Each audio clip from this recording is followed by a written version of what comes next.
I might be late to Steam summer sale party, but these 5 past 10 games I personally play and immensely enjoy. First 5 require no-brainers, other 10 need some consideration, due to one reason or another. And since they are in sale now, I figured I might share my little bits of passion with you. If the sale is over, don't worry, these games are in sale regularly. Or you might just buy them straight up if you are rich. Without further ado, and in no particular order, at number 1, Mechabellum, ranked at very positive on Steam.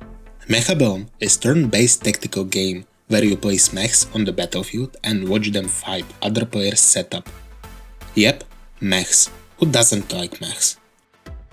The graphics, the audio and the regular updates are great, but best of all, you get the whole game. No pay-to-win unlocks or excessive grinding needed. However, there's in-game shop for cosmetics only. Thus, the only thing that really matters is skill and strategy. I have a video where you can see Mechabellum gameplay. Other games will come. Forgive me for lack of it, since this channel was literally created this week and I have to do other things, like adulting and stuff.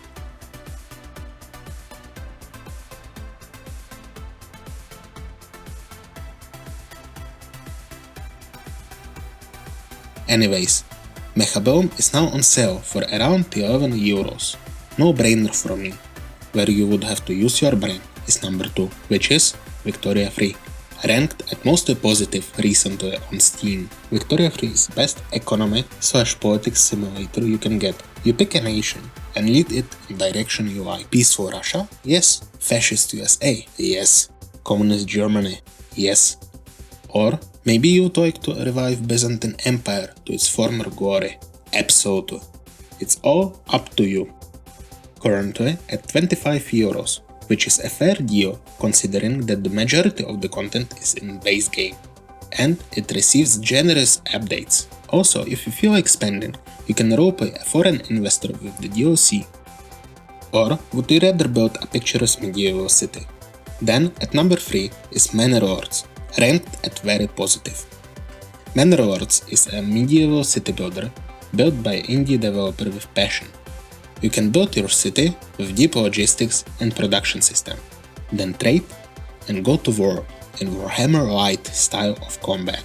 Currently rich in gameplay but still in development, Manor Lords is considered a must-buy at €28 for any passionate city builder. Or is it too much peace for you? Does everything try to end you? And would you like it too? At number 4 we have Oxygen not included. What's remarkable about this game is that it lies to you from the very beginning. You get oxygen at the start of the game, just so little that you better pray that one of your unpaid interns doesn't use it a bit too much. The game looks like idly-diddly cartoon style fun. Turn up the difficulty and you discover that it has mechanics deeper than Mariana Trench, yet is so addictive that it makes you learn intermediate physics just to be able to separate substances into right gases at right temperatures. Or understand heat exchange mechanics in pipes. Or you could cuddle space hybrids of cats and squirrels. There's that. Up to you. For roughly €8, you get hours and hours of fun. If you like strategy games focused on simulation, colony growth, city building and survival, then this is your new favorite game to sell your soul to. Do you know who else wants your soul? Slanesh at number 5. With Warhammer III, ranked at very positive. Warhammer III needs no introductions. Lead massive armies in never-ending war and live your warfare fantasy as the emperor of mankind, as greedy dwarves, as slavish elves, or as whatever race you prefer. No king shaming. It is €24 now and has ton of DLCs, but the base game is so full of content that you could play for hundreds of hours and still have fun. Oh, and did I tell you about mod support? There are so many great mods that completely revamp the game and add additional hundreds of hours of content for free.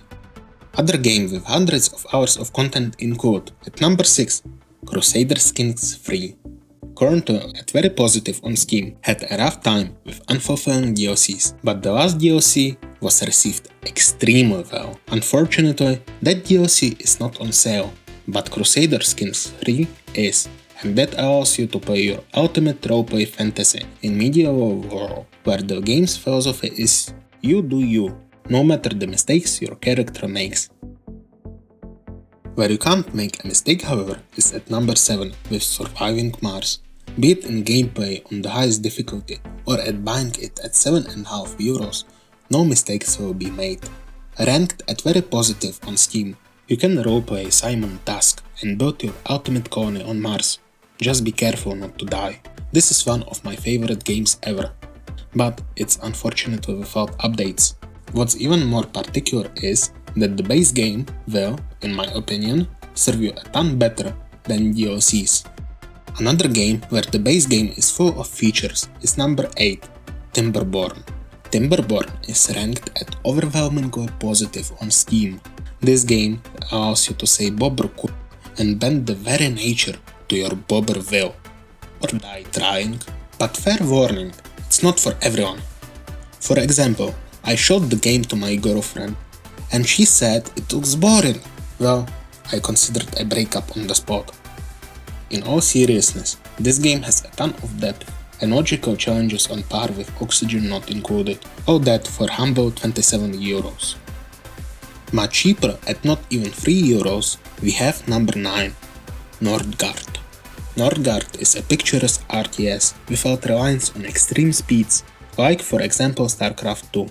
This game is unique and has ton of cheap factions that are specific and not necessarily more OP than what you get in the base game. I would recommend trying it out and seeing if it's something you would like. Same goes for number 10, Mind Over Magic. By the same publisher as Oxygen Not Included, this game lets you manage a magic school and fight for your chance to live under the sun. Currently very positive on Steam at roughly 18 euros. I might be biased, but I would say it's my new favorite game. The only reason to wait is that it's still in development, where core mechanics of the game are being rebuilt every month. On the positive side, the core mechanics of the game are being rebuilt every month, and the developers actually listen to feedback and implement it, as I have been personally witness to. If you fancy a more mainstream game, there's number 11 for you, Age of Empires IV. I remember previous editions of the game being the first games I was lucky enough to play. Many of you will have the same memories. Age of Empires IV is the true RTS, which allows you to measure your tactics against other players. What I find lacking is advanced controls similar to StarCraft II, which are sorely lacking here, considering that Age of Empires IV aims to be competitive real-time strategy. At number 12 we have Stellaris, that has more controls that you will know what to do with. Like really, the game can be overwhelming to the beginners and tedious to advanced players in the late game, where the game slows down to a crawl.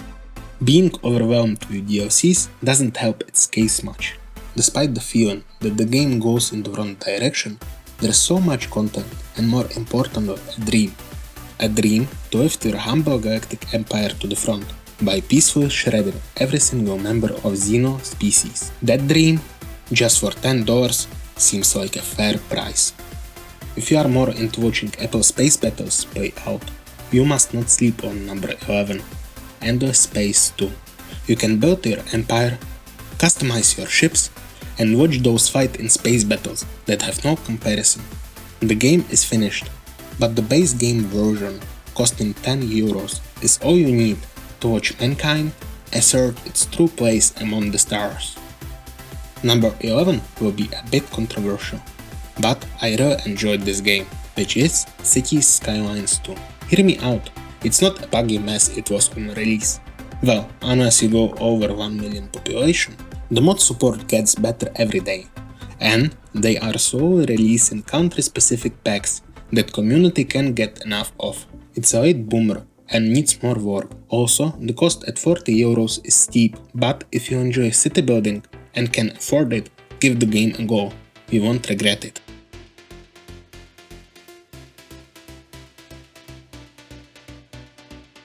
Lastly, at number 15 we have Civilization 6.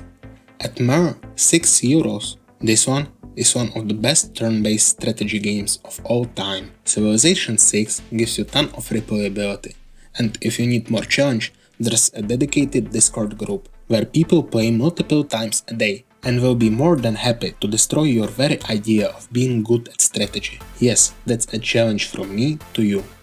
Try it. Do it before Civilization VII releases and masses flock there. Here's my background for challenging you. And that's it. Let me know in the comments what's your favorite strategy game, and especially which one would you like to see me play, and if you like my taste, subscribe for more. See ya!